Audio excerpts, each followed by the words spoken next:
এই নারায়ণগঞ্জের গডফাদার খ্যাত একজন দুর্দর্শ লোক মহাসড়কের পাশে 72 ফুট লম্বা একটা ব্যানার টানিয়ে রেখেছিলেন। উনি সেই ব্যানারে লিখেছিলেন অমুকের প্রবেশ নারায়ণগঞ্জে নিষিদ্ধ। আরেক ধাপ এগিয়ে তিনি জেলা প্রশাসক এবং জেলার পুলিশ সুপারের উপস্থিতিতে একটা সভায় বলে রেখেছিলেন, ডিসিএসপি সাহেব, আমার নামে খুনের একটি অগ্রিম মামলা দায়ের করে রাখেন।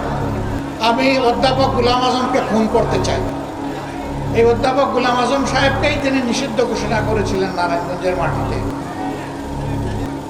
যে ভাই নিষিদ্ধ ঘোষণা করেছিলেন, আজকে তিনি কোথায়? তিনি কি নারায়ণগঞ্জে আছেন? অহংকার ভালো জিনিস নয়।